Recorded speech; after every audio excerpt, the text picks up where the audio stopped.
Damitam sirena sangasasmi dasova sango me samikissaru samvassam niyadimi sariranjiritancha mandantoham charissam sangasve patipannatam Nati me saranang anya sango me saranang varang etena sajjavajjena vaddeyam sattu sasani sangham me vandamane idam punyam prasutam ida sabbipi antarayami Ahesum tassa tejasa kayena vacca citsa sange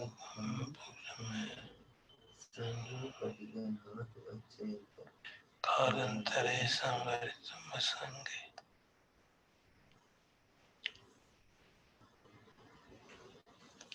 आज गिरिमानंद सुत्त का पाठ करेंगे।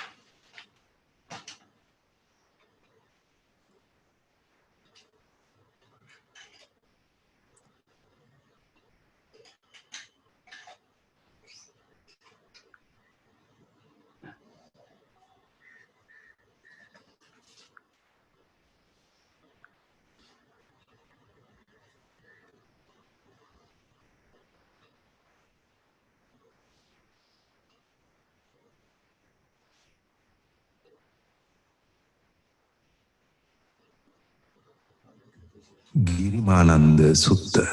Namo tassa bhagavato arahato samma sambuddhassa.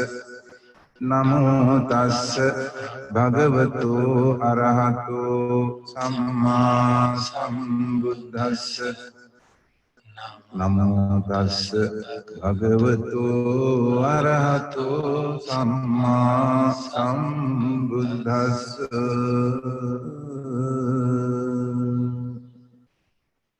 Evam me suttam ekam samayam bhagava savatthiyam viharati jetavani Anatha pindikassa arame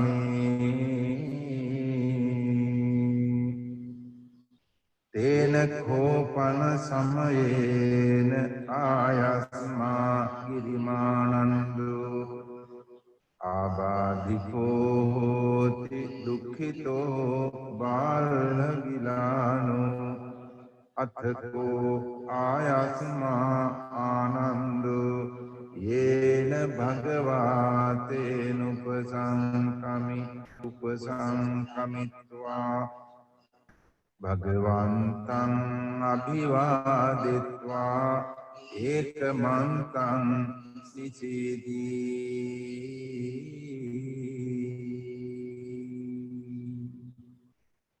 Ekamantam nisinokho ayasma anando Bhagavantam etadyocha Ayasma bhante girimanando abadhiko hoti dukkito balagilano Sadhu bhante bhagava yena yasma girimanando tenupasankamatu anukampam upadayati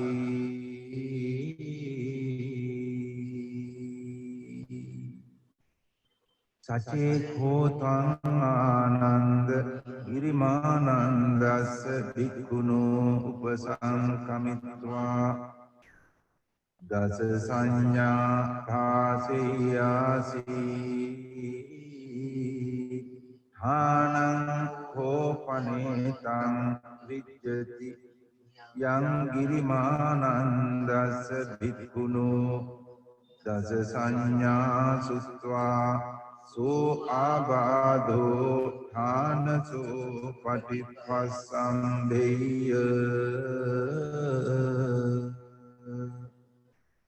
කතමේ දස අනිච්ච සංඥා අනත්ත් සංඥා අසුභ සංඥා ආදීනව සංඥා පහාන සංඥා විරාග සංඥා නිරෝධ සංඥා සම්බ ලෝකේ අනබිරත සංඥා සම්බ සංඛාරේසු අනිච්ච සංඥා ආනාපාන සති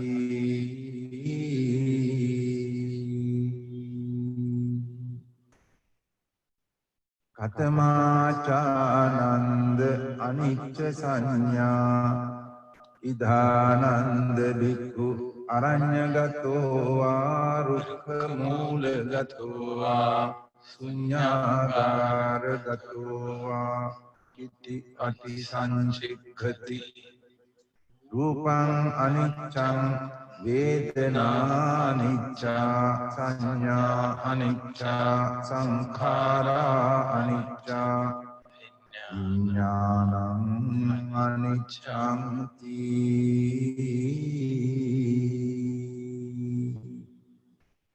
ඉති ඉමේසු පංචසු පාදානස්කන්ධේසු අනිච්ඡානුපස්සී විහෙරති අයං උච්චතානන්ද අනිච්ච සංඥා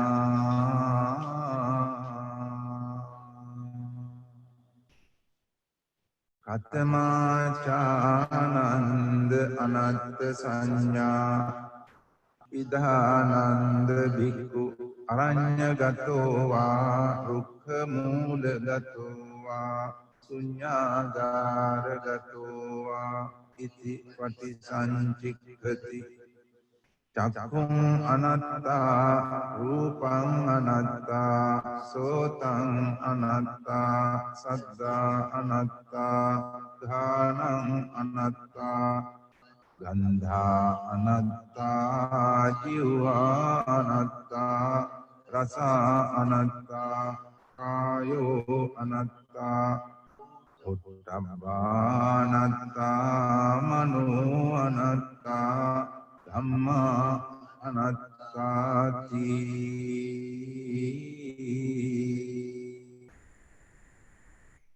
ඉති ඉමේසු චසු අජ්ජත්තික බාහිරේසු ආයතනේසු අනත්තානුපස්සී විහෙරති අයං උච්චතානන්ද අනත්ත් සංඥා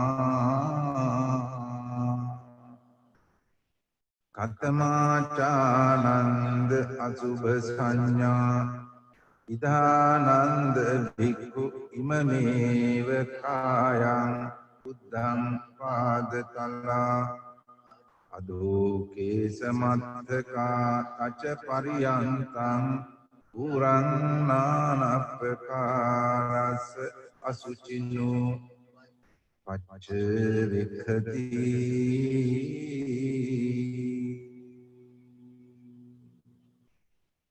අත්ති ඉමස්මින් කායේ කේසා ලෝමා නඛා දන්තා කචෝ මන්නාරු අට්ඨි මින්ජං වක්කං හදයන් යකනං ඉලෝමකං විහකං පප්පාසං අන්තං අන්ත ගුණං උදරියං කරීසං පිත්තං සෙම්හං උබ්බෝ ලෝහිතං සේදෝ මේදෝ අසුවසා කේලෝ සිංහානිකාලසිකා මුත්තංති ඉති ඉමස්මින් කායේ අසුභානුපස්සී විහෙරති අයං උච්චතානන්ද අසුභ සංඥා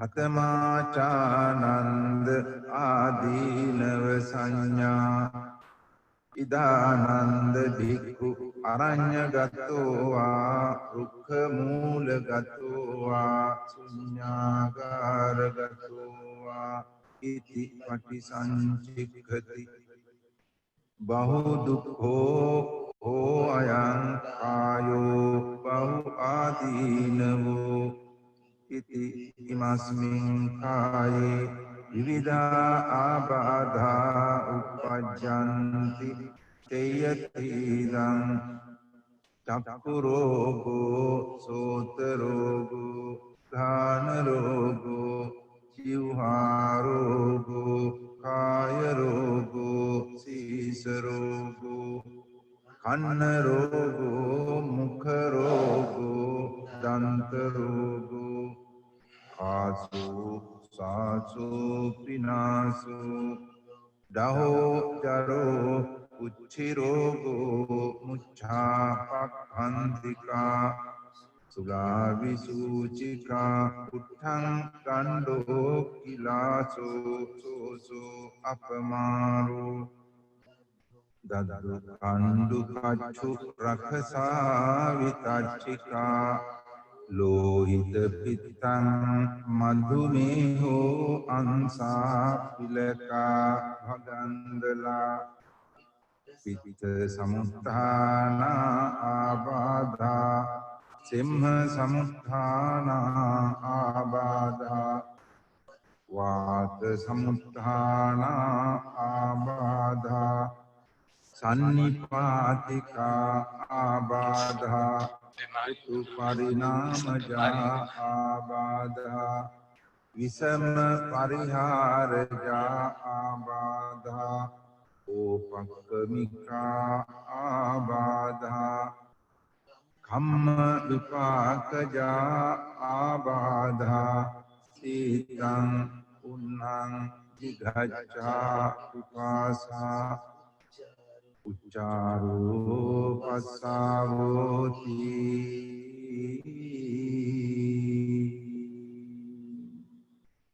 ඉති ඉමස්මින් කායේ ආදීනවානුපස්සී විහෙරති අයං උච්චතානන්ද ආදීනව සංඥා කතමාචානන්ද පහන සංඥා ඉදානන්ද භික්ඛු uppannං කාම විතක්කං නාදිවාසේති පජහති විනෝදේති යන්ති කරෝති අනභාවං ගමේති uppannං ව්‍යාපාද විතක්ඛං නාදිවාසේති පජහති විනෝදේති යන්ති කරෝති අනභාවං ගමේති uppannං විහිංසා විතක්ඛං නාදිවාසේති පජහති විනෝදේති යන්ති කරෝති අනභාවං ගමේති uppannuppanne papake akusale dhamme nadivaseeti pajahati vinodeti yanti karoti anabhavam gameti ayam uccatananda pahana sanya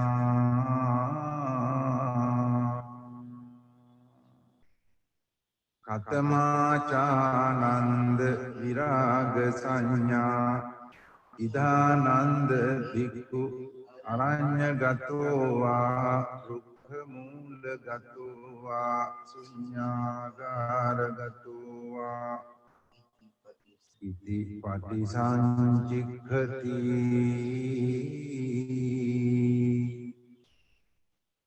ඒතං සන්තං ඒතං පනීතං යදිදං සබ්බ සංඛාර සමතෝ සම්භූපදි පටිනිස්සග්ගෝ තණ්හක්ඛයෝ විරාගෝ නිරෝධෝ නිබ්බානන්ති අයං උච්චතානන්ද විරාග සංඥා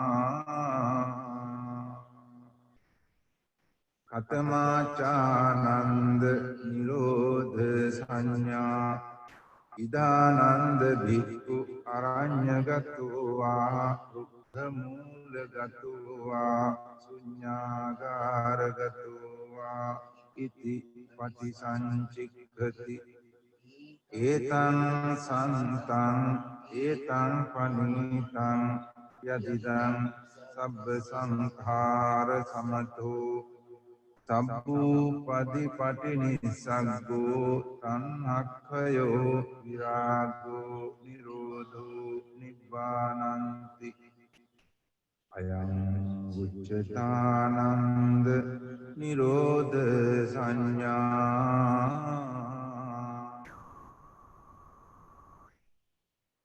කතමාචානන්ද සබ්බ ලෝකේ අනබිරත සංඥා ඉදානන්ද භික්ඛු යේ ලෝකේ උපායුපාදානාචේතසෝ අධිඨානාභිනිවේසානුසයා තේ වජහන්තෝ විරමති න උපාදීයන්තු අයං උච්චතානන්ද සම්බ ලෝකේ අනබිරත සංඥා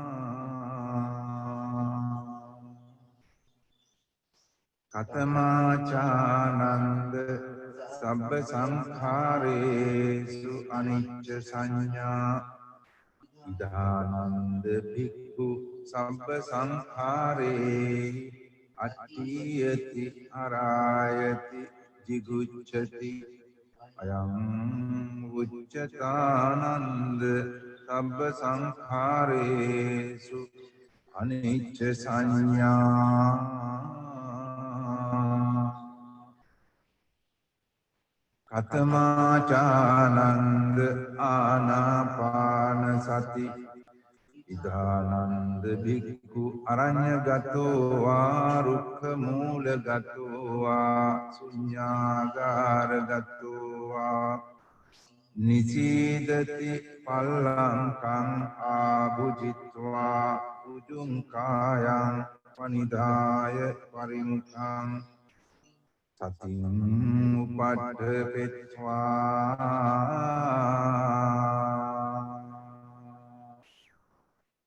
සෝ සතෝව අස්ස සති සතෝ පස්ස සති දීඝං වා අස්ස සන්තෝ දීඝං අස්ස සාමීති පජානාති දීඝං වා පස්ස සන්තෝ දීඝං පස්ස සාමීති පජානාති රසං වා අස්ස සන්තෝ රසං අස්ස සාමීති පජානාති රසං වා පස්ස සන්තෝ රසං පස්ස සාමීති පජානාති සබ්බකාය පටිසංවේදී අස්ස සිස්සාමීති සික්ඛති සබ්බකාය පටිසංවේදී අස්ස සිස්සාමීති සික්ඛති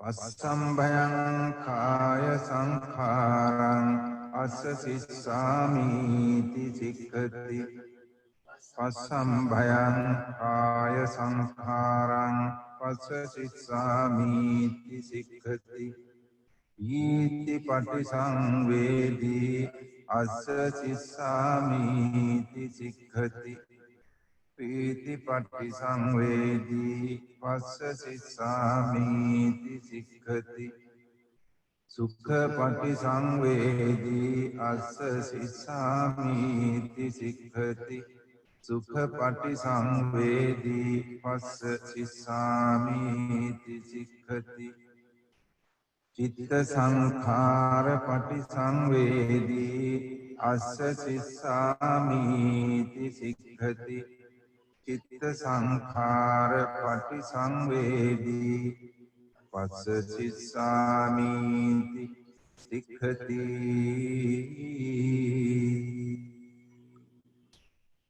පස්සම්භයං චිත්ත සංඛාරං අස්ස සිස්සාමීති සික්ඛති පස්සම්භයං චිත්ත සංඛාරං පස්ස සිස්සාමීති සික්ඛති චිත්ත පටිසංවේදී අස්ස සිස්සාමීති සික්ඛති චිත්ත පටිසංවේදී පස්ස සිස්සාමීති සික්ඛති අභිප්පමෝදයං චිත්තං අස්ස සිස්සාමීති සික්ඛති අභිප්පමෝදයං චිත්තං පස්ස සිස්සාමීති සික්ඛති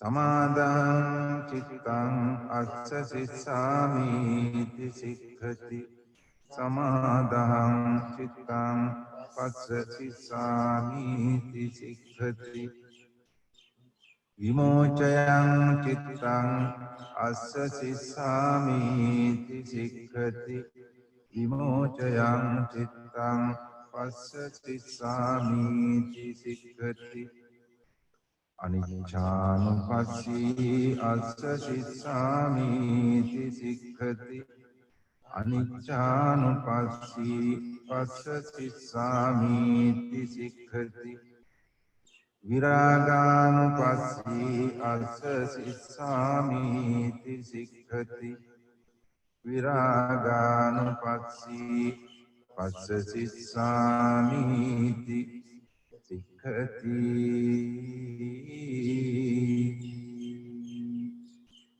නිරෝධානුපස්සී අස්ස සිස්සාමීති සික්ඛති නිරෝධානුපස්සී පස්ස සිස්සාමීති සික්ඛති පටිනිස්සග්ගානුපස්සී අස්ස සිස්සාමීති සික්ඛති පටිනිස්සග්ගානුපස්සී පස්ස සිස්සාමීති සික්ඛති අයං උච්චතානන්ද ආනාපාන සති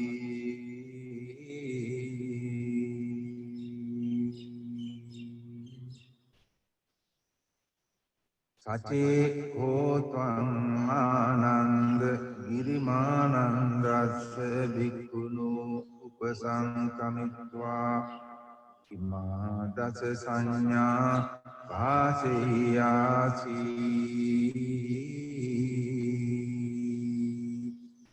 ථානං කෝපනේතං විජ්ජති යං ගිරිමානන්දස්ස භික්ඛුනෝ ඉමා දස සංඥා සුත්වා සුවාබාධෝ ථානසෝ පටිපස්සම්භේයාති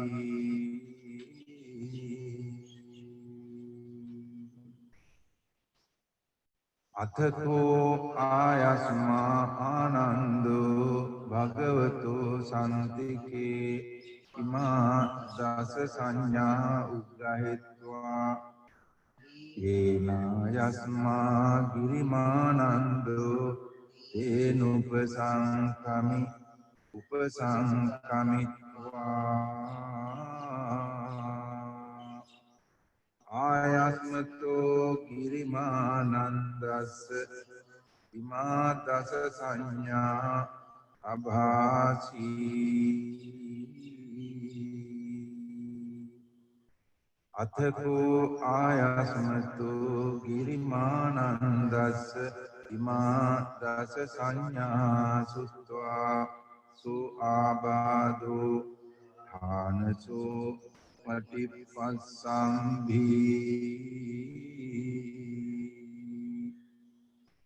උත්ථාහි ඡායස්මා ගිරිමානන්දෝ ධම්මා ආබාධා තථා පහීනෝච පනායස්මතු girimanandassa so abado ahositi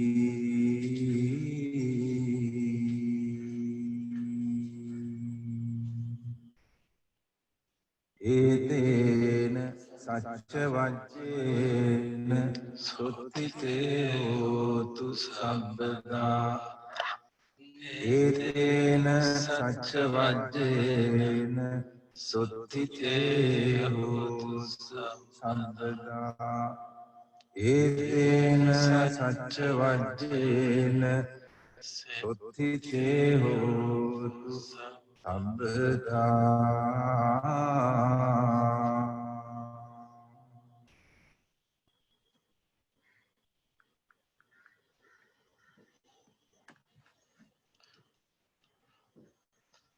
बदान चा का जो प्रवचन है उसका आखिरी भाग सुनेंगे, The Unshakable Peace.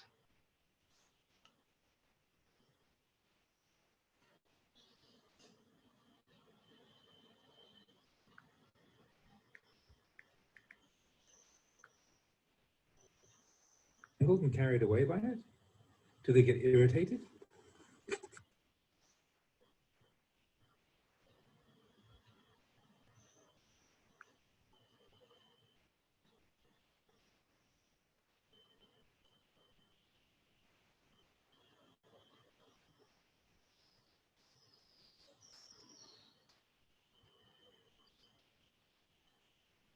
In the end, it's all nothing but talking and listening. I'd recommend you actually go and do the practice.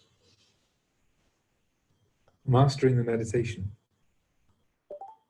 If you have a look for yourself, you'll encounter certain experiences. There's a path to guide you and offer directions. As you carry on, the situation changes, and you have to adjust your approach to remedy the problems that come up. It can be a long time before you see a clear signpost. If you're going to walk the same path as I did, the journey definitely has to take place in your own heart. If not, you'll encounter numerous obstacles. It's just like hearing a sound. The hearing is one thing, the sound another. And if we're consciously aware of both without compounding the event, we rely on nature to provide the raw material for the investigation and the search for truth. Eventually, the mind dissects and separates phenomena on its own. Simply put, the mind doesn't get involved. When the ears pick up a sound, observe what happens in the heart and mind. Do they get bound up, entangled and carried away by it? Do they get irritated? At least know this much. When a sound then registers, it won't disturb the mind. Being here, we take up those things close at hand rather than those far away. Even if we'd like to flee from the sound, there's no escape. The only escape possible is through training the mind to be unwavering in the face of sound. Set sound down. The sounds we let go of, we can still hear. We hear, but we let sound go because we've already set it down. It's not that we have to forcefully separate the hearing and the sound. It separates automatically due to abandoning and letting go. Even if we then wanted to cling to a sound, the mind wouldn't cling, because once we understand the true nature of sights, sounds, smells, tastes, and all the rest, then the heart sees with clear insight, everything sensed without exception. Chapter 38, Unshakable Peace.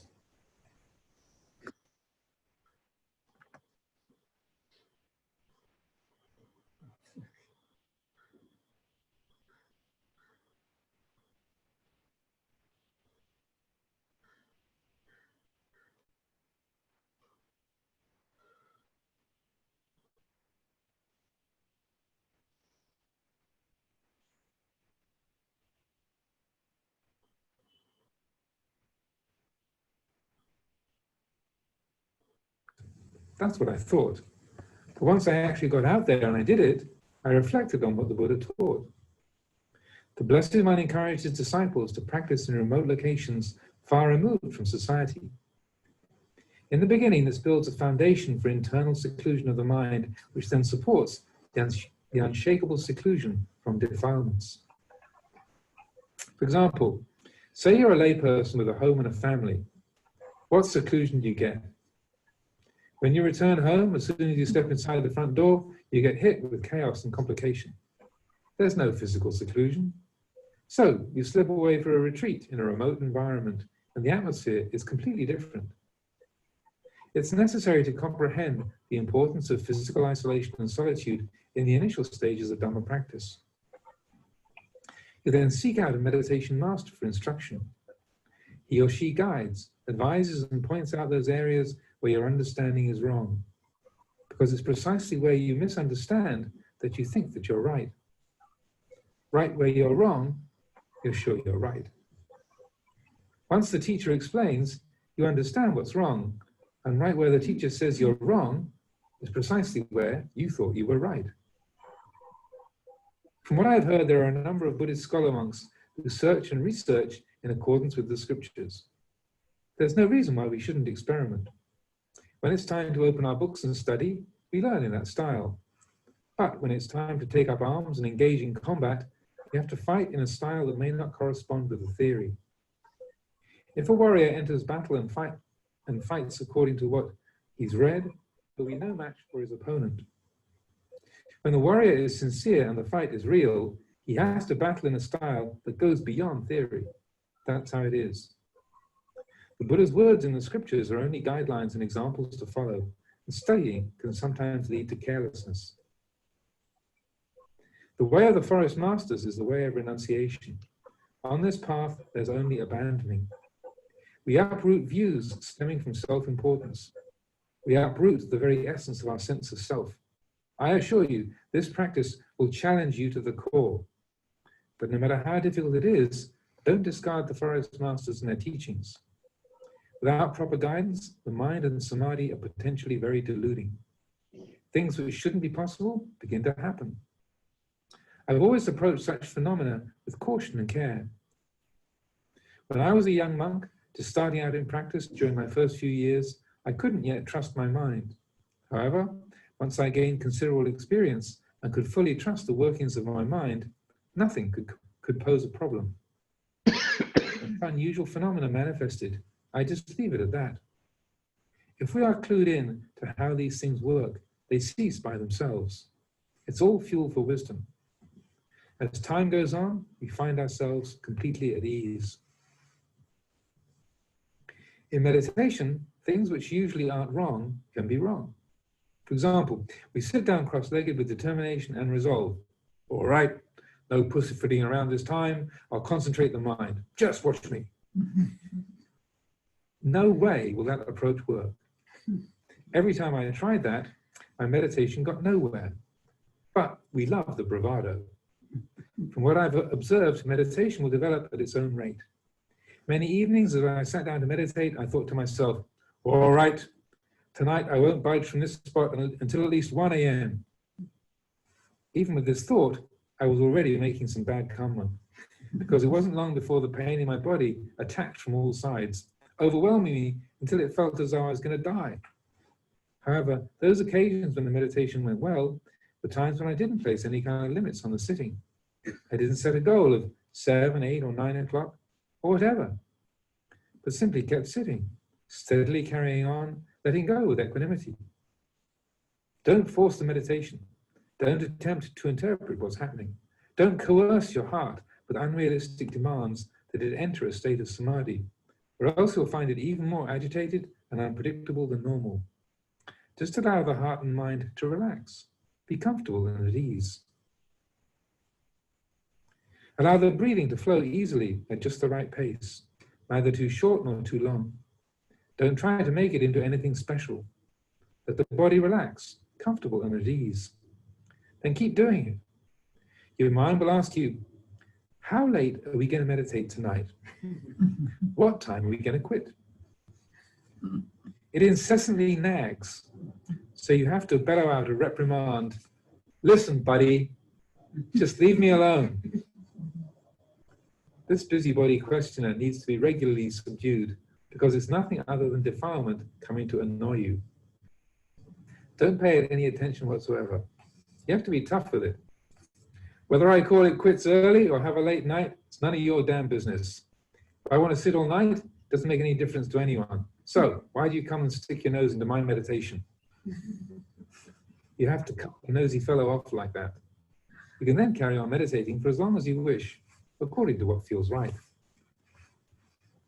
As you allow the mind to relax and be at ease, it becomes peaceful. Experiencing this, you'll recognize and appreciate the power of clinging. When you can sit on and on for a very long time, going past midnight, comfortable and relaxed, you'll know you're getting the hang of meditation. You'll understand how attachment and clinging really do defile the mind. When some people sit down to meditate, they light a stick of incense in front of them and they vow, I won't get up until the stick of incense is burned down. Then they sit. After what feels like an hour, they open their eyes and realize only 5 minutes have gone by. They stare at the incense, disappointed at how exceedingly long the stick still is. They close their eyes and continue. Soon their eyes are open once more to check that stick of incense. These people don't get anywhere in meditation. Don't do it like that. Just sitting and dreaming about that stick of incense, oh, I wonder if it's almost finished burning. The meditation gets nowhere. Don't give importance to such things. The mind doesn't have to do anything special. If you're going to undertake the task of developing the mind in meditation, don't let the defilement of craving know the ground rules or the goal. How will you meditate, Venerable? It inquires. How much will you do? How late are you thinking of going? Craving keeps pestering until we submit to an agreement. Once we declare we're going to sit until midnight, it immediately begins to hassle us. Before even an hour has passed, we're feeling so restless and impatient that we can't continue. Then more hindrances attack as we berate ourselves. Hopeless. What? Is sitting going to kill you? You said you were going to make your mind unshakable in samadhi, and it's still unreliable and all over the place. You made a vow, and you didn't keep it. Thoughts of self-deprecation and dejection assail our minds, and we sink into self-hatred. There's no one else to blame or get angry at, and that makes it all the worse. Once we make a vow, we have to keep it. We either fulfill it or die in the process. If we do vow to sit for a certain length of time, we shouldn't break that vow and stop. In the meantime, however, just gradually practice and develop. There's no need for making dramatic vows. Try to steadily and persistently train the mind. Occasionally, the meditation will be peaceful, and all the aches and discomfort in the body will vanish. The pain in the ankles and knees will cease by itself. Once we try our hand at cultivating meditation, if strange images, visions, or sensory perceptions start coming up, the first thing to do is to check our state of mind. Don't discard this basic principle. For such images to arise, the mind has to be relatively peaceful. Don't crave for them to appear, and don't crave for them not to appear. If they do arise, examine them, but don't allow them to delude. Just remember that they're not ours. They're impermanent, unsatisfying, and not self, just like everything else. If they're real, don't dwell on or pay much attention to them.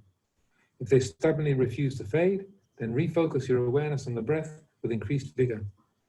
Take at least 3 long, deep breaths, and each time slowly exhale completely. This may do the trick. Keep refocusing the attention. Don't become possessive of such phenomena. They're nothing more than what they are. And what they are is potentially deluding.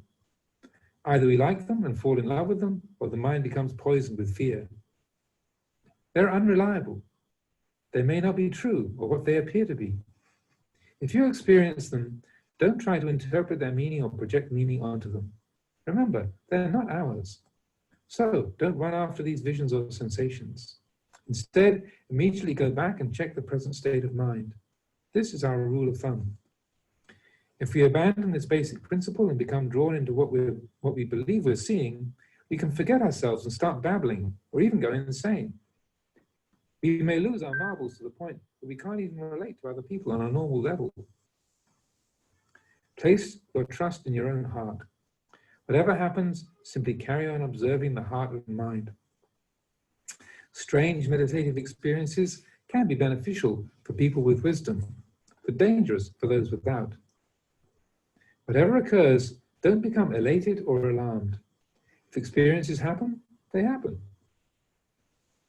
Another way to approach Dhamma practice is to contemplate and examine everything we do, everything we see and experience.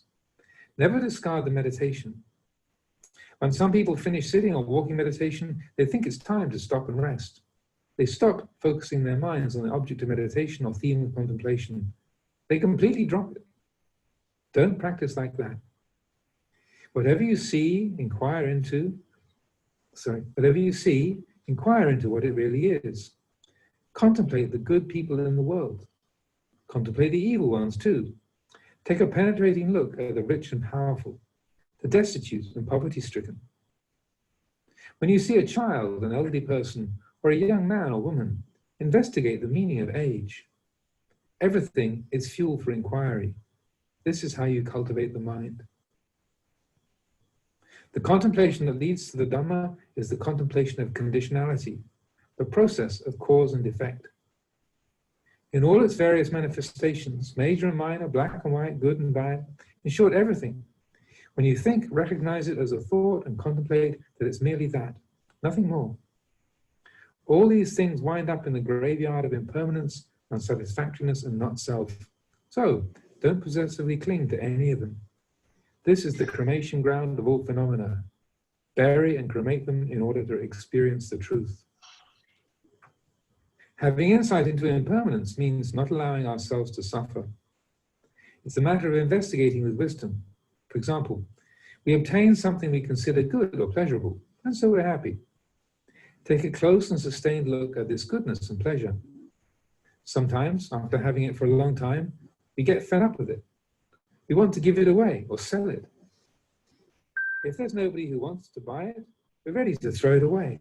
Why? What are the reasons underlying this dynamic? Everything is impermanent, inconstant and changing. That's why. If we can't sell it or even throw it away, we start to suffer. The entire issue is like that. And once one incident is fully understood, no matter how many more similar situations arise, they're all understood to be just the same. That's simply the way things are. As the saying goes, if you've seen one, you've seen them all. Occasionally, we see things we don't like. At times we hear annoying or unpleasant noises and get irritated. Examine this and remember it, because sometime in the future, we might like those noises. We might actually delight in those very same things we once detested. It's possible. Then it occurs to us with clarity and insight. Aha! All things are impermanent, unable to fully satisfy and not self. Throw them into the mass grave of these universal characteristics. The clinging to the likable things we get, have and are, will then cease. We come to see everything as essentially the same. Everything we then experience generates insight into the Dhamma. Everything I've said so far is simply for you to listen to and think about. It's just talk, that's all. When people come to see me, I speak. These sorts of subjects aren't the things that we should sit around and gab about for hours. Just do it. Get in there and do it. It's like when we call a friend to go somewhere. We invite them, we get an answer, and then we're off, without a big fuss. We say just the right amount and leave it at that. I can tell you a thing or two about meditation because I've done the work. But you know, maybe I'm wrong. Your job is to investigate and find out for yourself if what I say is true.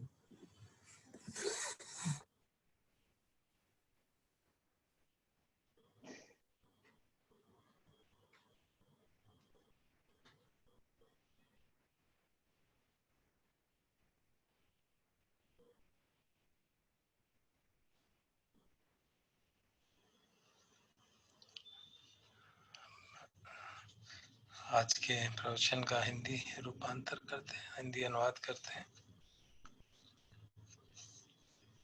थोड़ा सा हमने overlap किया ताकि continuity बनी रहे.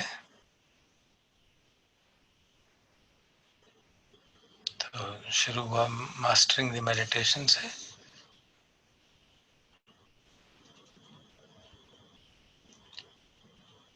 जब आप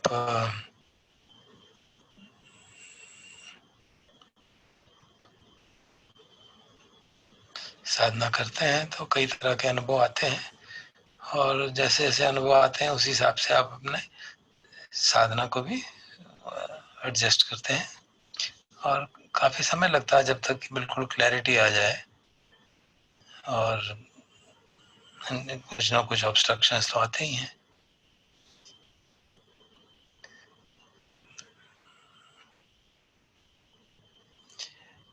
तो फिर उदाहरण के लिए उन्होंने समझाया कि जैसे एक कोई आवाज हम सुन रहे हैं, तो एक चीज हमको ये देखनी चाहिए कि सुनने की क्षमता एक चीज है और आवाज दूसरी चीज है।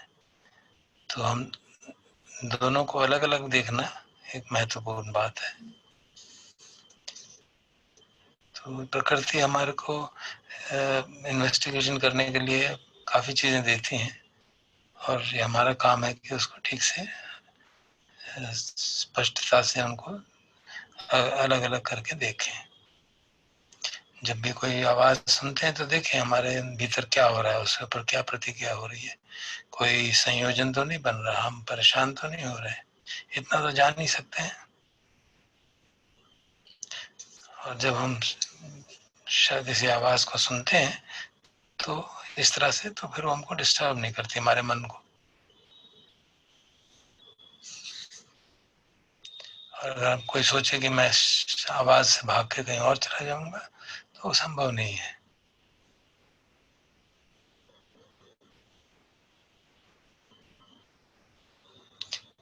एक ही एस्केप है कि हम अपने मन को ट्रेन करें ताकि वो साउंड के शब्द आवाज सुनने के ऊपर भी परेशान ना हो। और यही बात सब बाकी सब इंद्रियों के लिए भी सत्य है। और हर चीज के लिए जो भी हम इंद्रिय से अनुभव करते हैं उसके तीन जो लक्षण हैं उनको हम हमेशा समझ सकते हैं, देख सकते हैं अनुभव के आधार पर।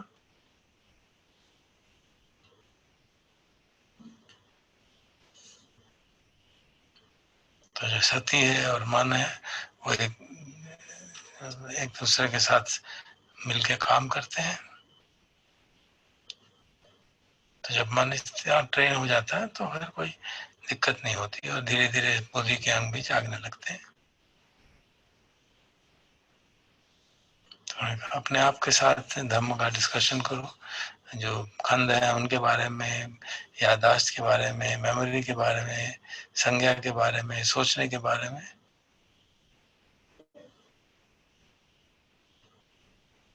जिनके मन कंट्रोल में आते हैं तो उनको कोई भी चीज जो है परेशान नहीं करती, क्योंकि और फिर आदत के कारण इन्वेस्टिगेशन और रिफ्लेक्शन अपने आप होने लगता है, हमें कोई इसके लिए एफर्ट भी करने की जरूरत नहीं होती।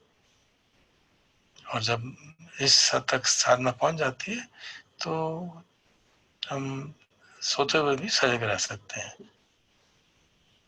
तो बताते हैं कि मैं पहले कराटे मारता था, लेकिन जब से साधना ठीक हुई तो कराटे भी बंद हो गए, क्योंकि जब आप सो रहे हैं तो शरीर आराम कर रहा है, मन आराम नहीं करता। तो मन जागृत है तो फिर नींद कराटे कैसे आएंगे। तो इसी को pure and heightened awareness of Buddha, शुद्ध चित्त की बात, the awakened one, the joyous one कहा जाता है। ये जो शुद्ध अवेयरनेस है जो कभी सोती नहीं है।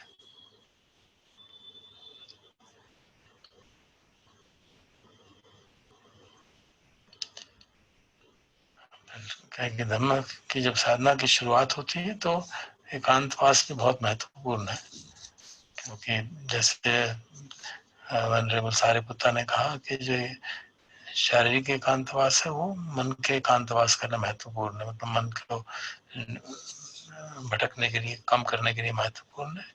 और फिर उससे समाधि की ऊंची अवस्थाएं आती हैं, और फिर इसके कारण उस समाधि के आधार पे चित्त के विकारों को देखा जा सकता है और बोधि के अंग जगाए जा सकते हैं। अगर ये बात सत्य है कि अगर चित्त हमारा स्पष्ट शांत हो तो कोई फर्क नहीं पड़ता कि हम कहाँ हो, लेकिन शुरू के साधना की जब शुरुआत हो रही हो तो ये बहुत आवश्यक है कि हम एकांत में रहें। और जैसे अकेले किसी जंगल में जाएं और रहें, किसी शमशान में रहें, और फिर देखें किस तरह से भय जागता है, कैसे होता है, सारी रात जागना पड़ेगा। तो देखिए खूब उससे एक खेल की तरह देखिए उसको, तभी आप अपने आप को ठीक से जान पाएंगे। मैं पहले यही सोचता था कि इस एकांतवास की क्या महत्व है, लेकिन जब मैंने किया तो मालूम पड़ा कि भगवान ने क्यों उसको कहा होगा, क्यों भगवान अपने शिष्यों को दूर दूर अकेले अकेले रहने के लिए कहा करते थे। क्योंकि जो गृहस्थ है उनके घर पे एकांतवास का कोई संभावना नहीं है, चारों तरफ क्यास रहता है। तो इसलिए किसी रिट्रीट में जाना और वहाँ रहना वो भी हेल्पफुल है धम्म प्रैक्टिस की कल्टीवेशन के लिए।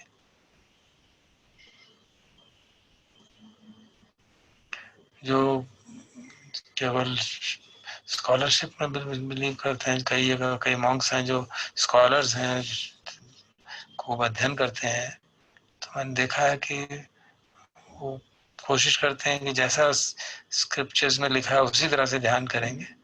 हाँ, उसमें एक्सपेरिमेंट करने में कोई दिक्कत नहीं है, लेकिन जब युद्ध करना हो तो फिर आप किताब के हिसाब से युद्ध नहीं कर सकते। किताब में ऐसा लिखा था तो आपको जो परिस्थिति आए उसके हिसाब से अप्रोप्रिएट तरीका इस्तेमाल करना पड़ता है।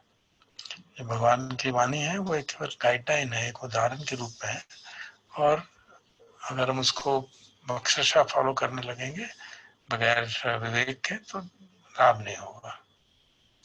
जो फॉरेस्ट ट्रेडिशन के मास्टर्स थे उनका मुख्य रास्ता ही रिनाउंसिएशन का था, निष्क्रमण का था, जिस मार्ग पे केवल त्याग ही त्याग है, और हम अपना आत्मभाव है उसका त्याग करना सबसे बड़ी बात होती है। और जब इस तरह की प्रैक्टिस करते हैं तो आपको काफी चैलेंज होता है, लेकिन प्रॉपर गाइडेंस मिले और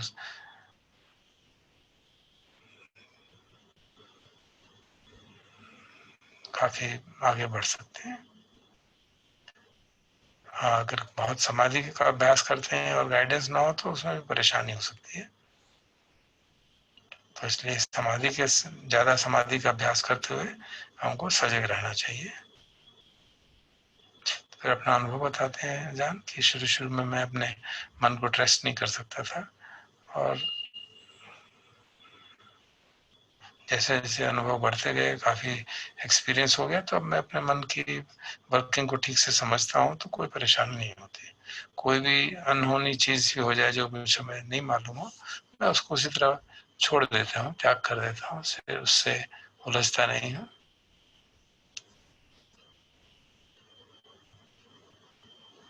और ध्यान में कई चीजें गड़बड़ हो जाती है।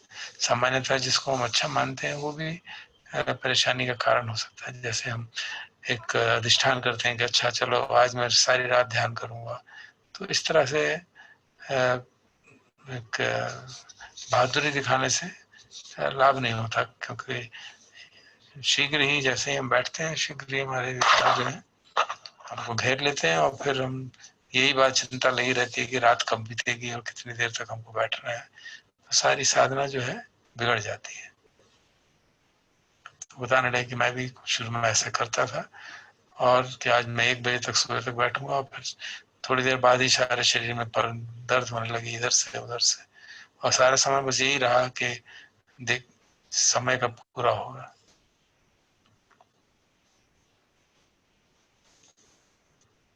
तो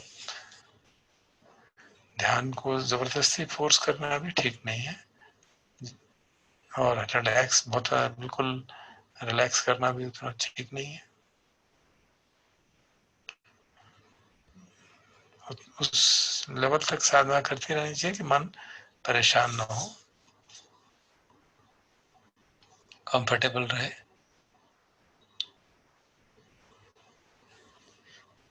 जैसे शरीर, जैसे सांस को भी हम अपने नेचुरल तरीके से आने जाने देते हैं, उसको कोई खास स्पेशल तरीके से नहीं करते। जब भी ध्यान करने बैठेंगे तो जो मन की पुरानी आदत है वो कहेगा हाँ कब तक ध्यान करना है, तो जैसे ही इस तरह के विचार आने लगे तो उसको समझा दो ये मेरे को अपने आप तय करना है, तुम मेरे को परेशान मत करो। तो जो अपना अंतर्मन की जो विकार हैं एक्चुअली, वो आपको हर बार परेशान करने के लिए आते रहेंगे अनेक अनेक रूप में। तो यह उनके साथ आपको सख्ती से पेश आना चाहता है। तो कह देना चाहिए कि मैं जल्दी छोड़ जाऊं या देर रात तक रहूं, तुम्हारा कोई इससे लेना देना नहीं है, तो मुझे परेशान मत किया करो। तो इस तरह से अपने विकारों के प्रति इस तरह का भाव रख के तो सहज रूप में जितनी साधना कर पाए उतना करना चाहिए। कई बार लोग ध्यान करने बैठते हैं तो एक अगरबत्ती जला के बैठते हैं, फिर एक प्रण लेते हैं कि जब तक अगरबत्ती खत्म नहीं हो जाएगी तब तक मैं उठूंगा नहीं। और वो बैठे और उनको थोड़ी देर में उनको लगता है कि बहुत सा चलो अगरबत्ती बंद हो गई होगी, आँख खोल के देखा रहे अभी तो जरा सी जली है, तो फिर थोड़ी देर बाद फिर खोलेंगे, फिर सारा समय इसी में निकल जाता है कि अगरबत्ती खत्म हुई कि नहीं हुई। सारा ध्यान जो है कहीं का नहीं रहता। तो जब आपको मन को वश में करना है, उसको डेवलप करना है, तो इस तरह की ये जो क्रेविंग है, इस तरह की जो तृष्णाएं हैं, उनको आधार मत बनाओ। क्रेविंग्स जो है वो आपको भी हर बार बीच बीच में आके परेशान करती रहेंगे। अच्छा कितनी देर ध्यान करना है, कब तक आज रात भर करेंगे? तो अगर एक बार भी आपने उसके साथ सहानुभूति दिखा दी तो फिर जैसे ही बैठोगे वैसे ही वो आपको परेशान करने आ जाएगी।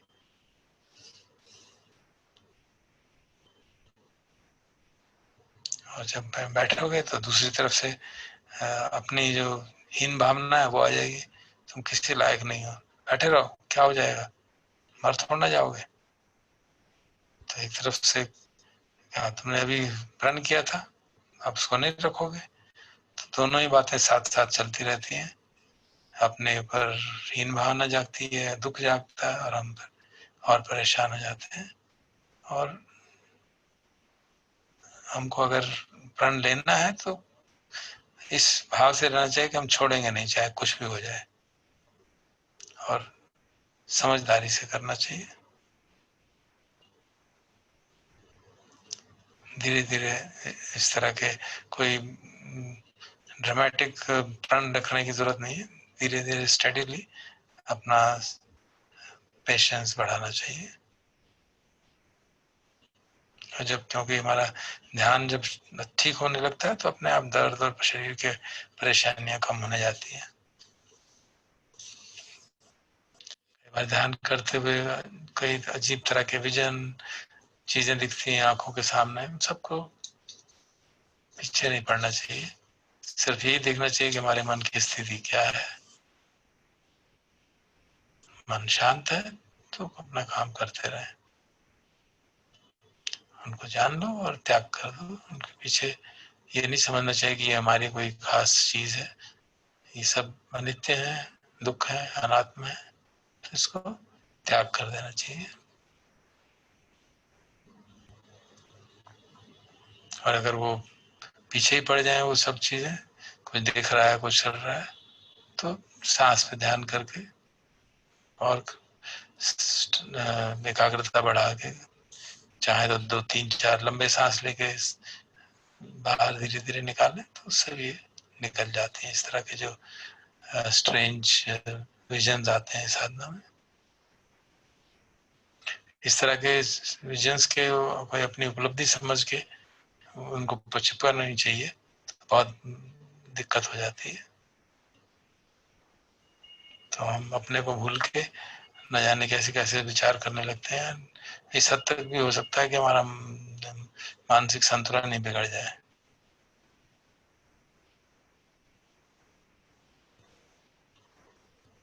अब जो विजन आ रहा है उसका मीनिंग निकालने लगोगे, इसका ये अर्थ है, इसका वो अर्थ है, तो बहुत ज्यादा परेशानी हो सकती है। जो भी अनुभव हो रहा है जानना चाहिए वो अनित्य है, दुख है, अनात्म है।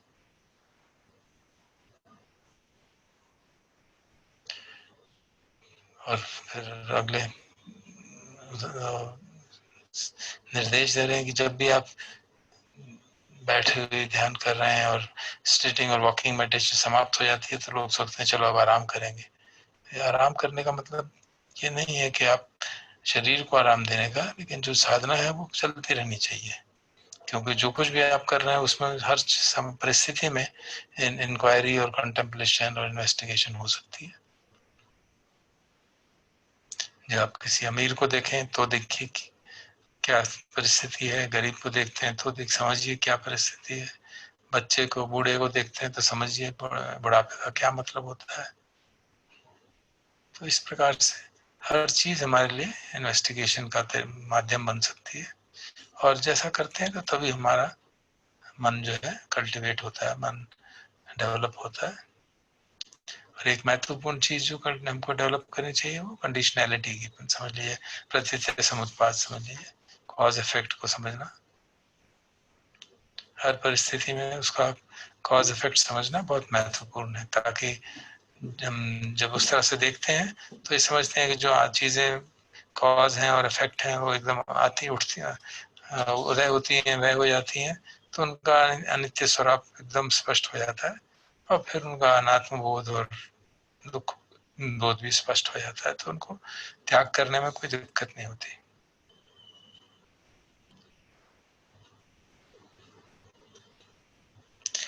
नित्य बोध का अर्थ ये नहीं है कि हम अपने आप को कष्ट नहीं देंगे, होने देंगे। हमें हर परिस्थिति में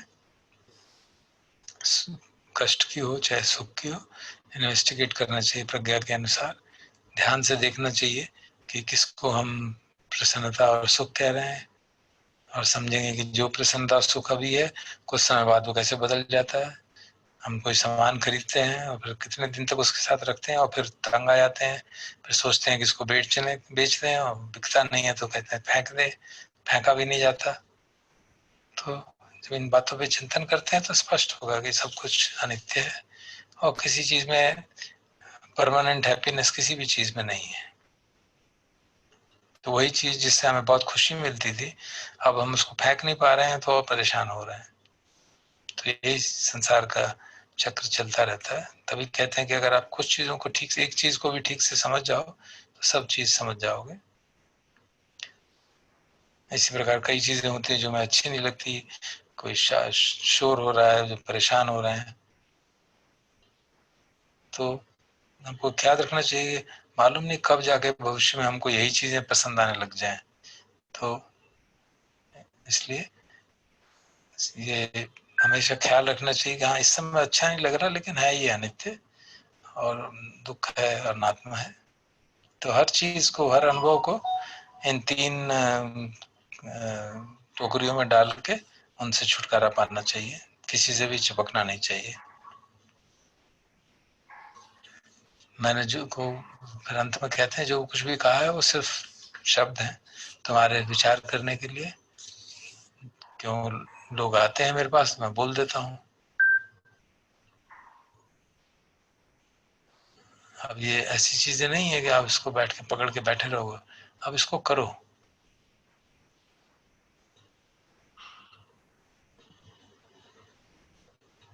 मैं साधना जैसे मैंने किया है वैसे तुमको कुछ तो चीजें बता सकता हूँ, लेकिन हाँ हो भी सकता है मैं गलत हूँ, तो ये तुम्हारा काम है कि तुम इन्वेस्टिगेट और पता करो कि जो मैंने कहा है वो सब ठीक है कि नहीं।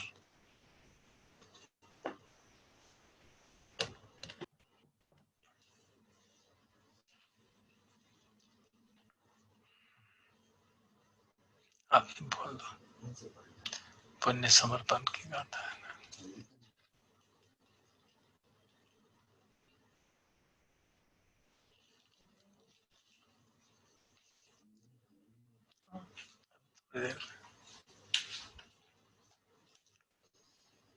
आज पुण्यानुस्मृति का अभ्यास करेंगे।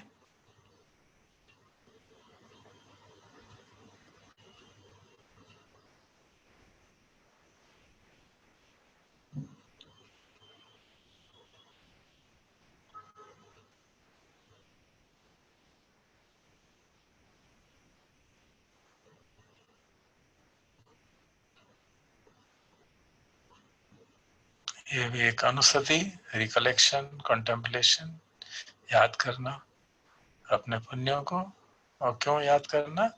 ताकि मन में प्रसन्नता जागे, संतोष जागे, और अगर कहीं कुछ कमी हो हमारे शील में, हमारे त्याग में, तो उसको पूरा करने का हमारा संकल्प बने। मुख्य कारण यही कि जब विषम परिस्थिति बहुत ज्यादा होती है, खास तौर पर जैसे आजकल है, तो चित्त की चारों तरफ से नेगेटिविटी आ रही हो तो चित्त को अपलिफ्ट करना बड़ा मुश्किल हो जाता है। तो इसीलिए अनुसतियां हमारी बहुत मदद करती हैं। जब भी द्वेष की विकार जाग रहे हो, भय जाग रहा है, बेचैनी जाग रही है, कहीं पे भी परिस्थिति ऐसी हो गई कोई सहारा ही नहीं मिलता, तो ये सब एक तरह से हमारे मन को सहारा देने के तरीके, और वो सत्य के ऊपर आधारित, कोई इमेजिनेशन, पॉजिटिव थिंकिंग के बारे में कि सब ठीक हो जाएगा, सब अपने आप हो जाएगा, ऐसा नहीं है। जो सत्य है उसके आधार पर उसको रिकलेक्ट करके एक तरह की सत्य क्रिया है, क्योंकि भगवान के मार्ग में सत्य क्रिया का बड़ा महत्व दिया माना जाता है।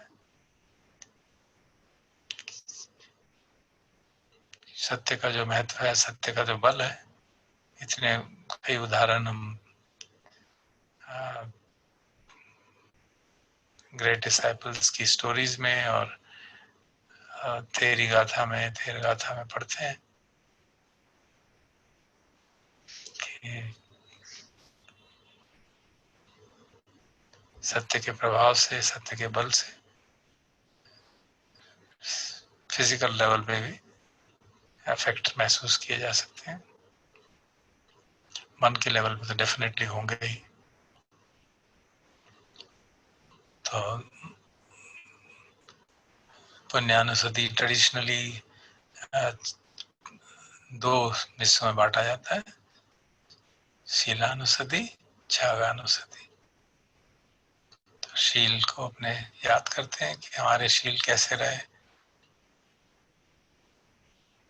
कई लोग होते हैं जो बिल्कुल बचपन से ही, जब से पैदा हुए हैं तब से ही शीलों का पालन नेचुरली कर रहे हैं।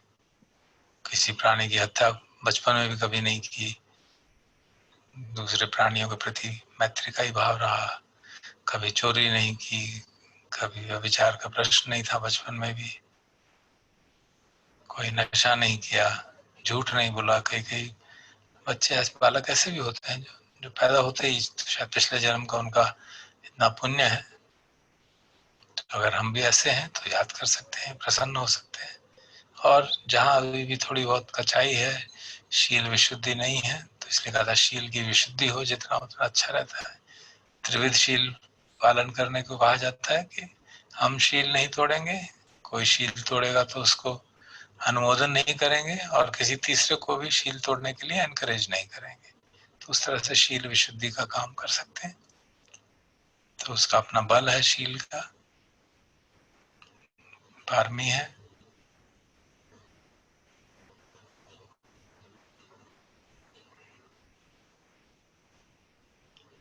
तो एक एक करके शील को याद करते हुए, अपने मन को जांचते हुए, मेमोरी को इस्तेमाल करते, पास्ट को याद करते हुए कि हमने अपने याददाश्त में जितने भी समय है हमारा बचपन से आज तक, कैसा हमारा शीलवान जीवन रहा, और संतोष कर सकते हैं, उस पर प्रसन्न हो सकते हैं। मन में मुदिता का भाव जागता है, प्रसन्नता भाव जागता है, और अपने बारे में भी जान सकते हैं। और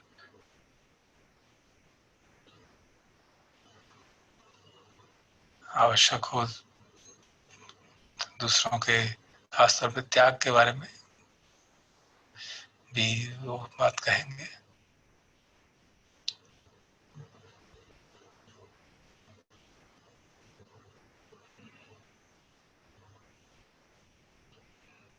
तो शीलानुसति, पहला शील पानातिपाता वैरमणि, प्राणियों की हत्या से हम दूर रहे, प्राणियों को कष्ट नहीं दिया जानबूझ के।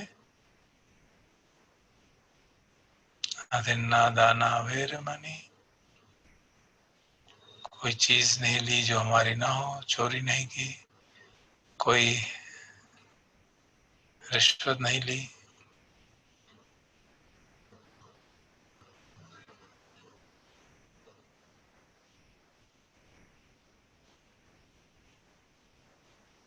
हाँ, एक बात और याद रखेंगे कि शील में इंटेंशन इम्पोर्टेंट है।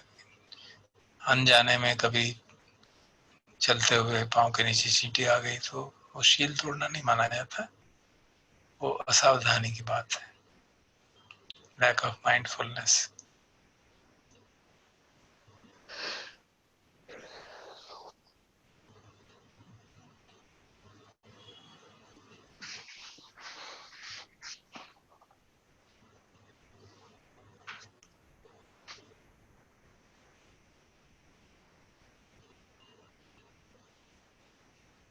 कामेषु मिथ्याचारा वेरमणि, कभी व्यभिचार नहीं किया,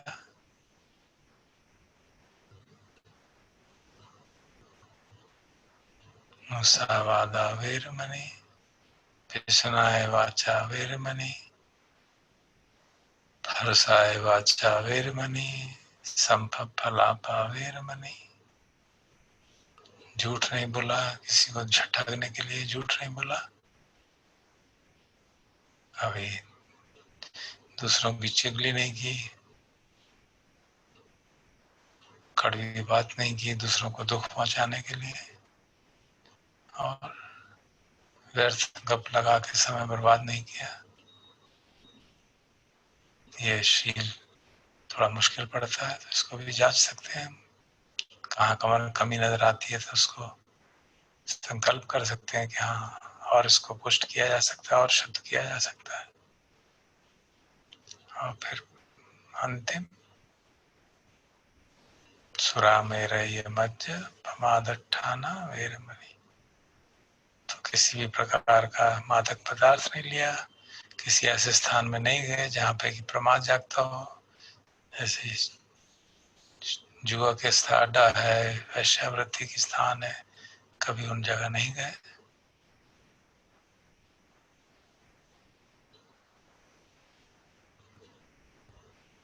तो इस प्रकार हर एक शील का गहराई से चिंतन, असेसमेंट, और क्योंकि हम सब पुराने साधक हैं,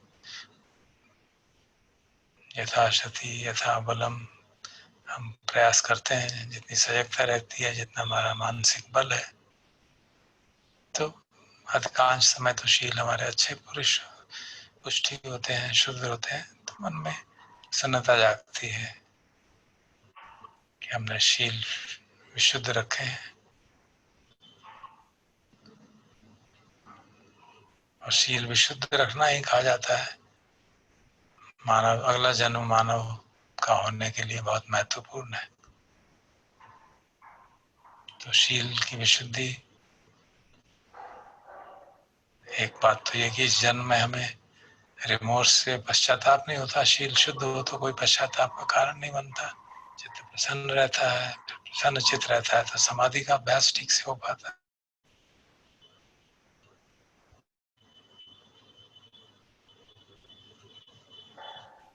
तो इस प्रकार शीलानुसति, और फिर इसी तरह त्यागानुसति, क्या हमने त्याग किए हैं।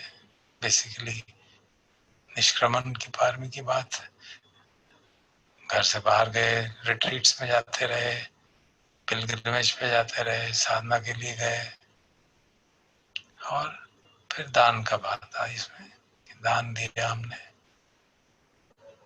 त्याग किया अपनी संपत्ति का, अपने एफर्ट का, अपने समय का दान दिया, अपनी मेहनत का दान दिया, चाहे वो गरीबों को दिया हो, बीमार को सेवा की हो, और धर्म की सेवा की हो, तो क्या कहना है, सबदानम दम्मजानम जनाति। तो हम में से कईयों को अवसर मिला पिछले वर्षों में बहुत उच्च कोटि के भिक्षुओं की सेवा करने का। यहाँ धम्मारामा में आए, उनको भोजन का दान, उनके रिक्विजिट्स का दान, चीवर का दान, दवाई का दान, और हमारा संकल्प है कि निवास का दान भी करेंगे, मोनेस्ट्री बनाने का संकल्प है सबका। तो बात याद करके मन में प्रसन्नता जाग सकती है। तो जब मन प्रसन्न होता है तो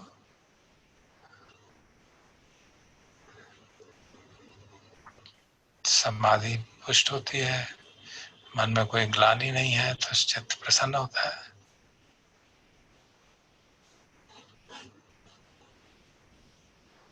तो हमारे पुण्यों का फिर कहीं गलती से हम उसको पर्सनली ना ले लें, उनको अपना पर्सनल प्रॉपर्टी आत्मभाव न बन जाए, ये भूल जाए कि ये सब पुण्य इस कारण कर पाए क्योंकि बहुत सारे लोगों ने हमारी सहायता की। इसको भूलना बड़ा आसान होता है। जो इंटरकनेक्टेडनेस की बात है वो बहुत महत्वपूर्ण है।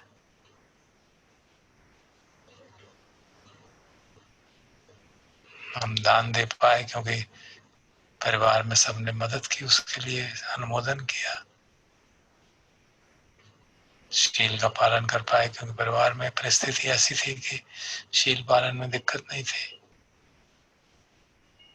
वर्क प्लेस ऐसा था कि शील पालन में कई लोग बेचारे ऐसे वर्क प्लेस में फंस जाते हैं कि शील पालन करना बड़ा मुश्किल हो जाता है।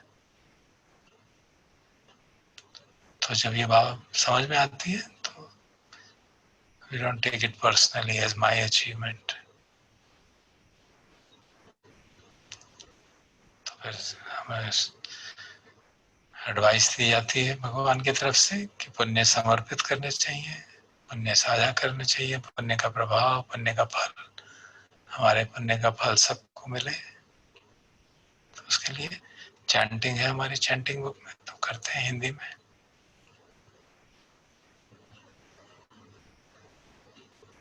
आए हम सब अपने पुण्य समर्पित करने के संकल्प की गाथा का पाठ करें। मेरे इन पुण्यों से मेरे गुणवान उपाध्याय, मेरे उपकारी आचार्य, माता पिता एवं संबंधी, सूर्य चंद्रमा एवं गुणवान नर तथा राजा, ब्रह्मा मार इंद्र तथा लोकपाल देवता, यम, सभी मनुष्य चाहे मित्र हो, वैरी हो अथवा तटस्थ, सभी प्राणी मेरे किए गए पुण्यों से सुखी हो। वे इन्हें त्रिविध सुख दें तथा शीघ्र अमृत पद को प्राप्त करें। इन पुण्य कर्मों एवं इस समर्पण से तृष्णा एवं आसक्ति का शीघ्र भेदन सुलभ हो और जब तक निर्वाण का साक्षात्कार हो, मन की अहितकर अवस्थाओं का हर पुनर्जन्म में नाश हो। सती एवं प्रज्ञा, तप एवं वीर्य से युक्त मेरे सरल चित्त में मार को वीर्य कमजोर करने का अवसर न मिले। बुद्ध मेरे उत्तम नाथ है, धम्म मेरा श्रेष्ठ नाथ है, प्रत्येक बुद्ध मेरे नाथ है तथा संघ मेरा श्रेष्ठ नाथ है। इन सबके उत्तम प्रभाव से मार की शक्तियों को कोई अवसर न मिले। आजकल के संदर्भ में पुण्य साझा करते समय मेरे ख्याल से उचित रहेगा खास तौर पे हम उन लोगों को याद करें जो इस महामारी में सेवा कार्य में लगे हुए हैं, जो डॉक्टर लोग हैं, नर्सेज हैं, पैरामेडिक स्टाफ है, सफाई कर्मचारी हैं, पुलिस के लोग हैं जो लॉ एंड ऑर्डर बना रहे हैं, ऑनलाइन ट्रेडिंग करने में जो सामान देने आते हैं, उन सब के कारण ही हमारी व्यवस्था चल पा रही है। और जो बीमार हो रहे हैं लाखों की संस्था में, उनका उपचार करते हुए कितने डॉक्टर, कितने पुलिसमैन, कितने लोग खुद हताहत हो गए हैं। तो खास तौर पे उनके साथ उनको याद करके, जिनके नहीं डॉक्टर्स को हम पर्सनली जानते हैं उनको याद करके, और अन्यथा सभी सफेद कोट पहने वाले भाइयों बहनों के प्रति अपने पुण्य उनके साथ साझा करते हैं ताकि वो सब सुरक्षित रहें, प्रसन्न रहें।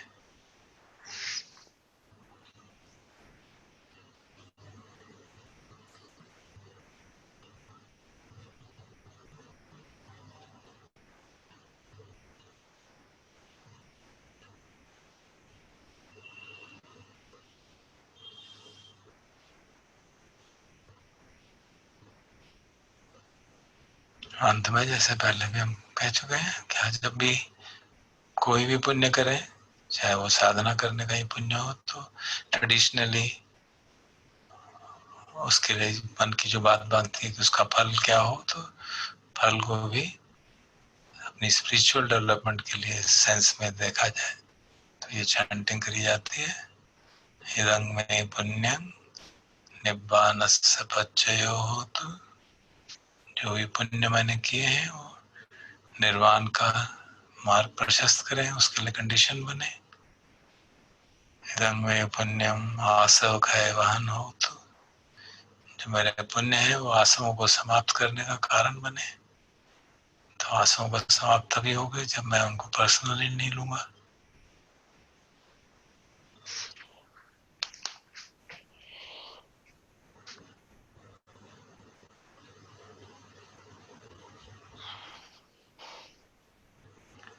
चलिए अब समापन करते हैं।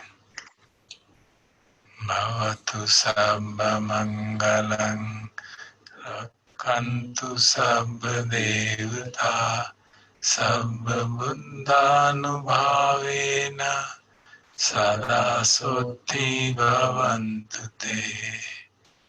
भवतु सब मंगलं, रक्षन्तु सब देवता, सब धम्मानुभावेन सदा सुखी भवन्तु ते। भवतु सब मंगलं, रक्षन्तु सब देवता, सब संघानुभावेन सदा सुखी भवन्तु ते।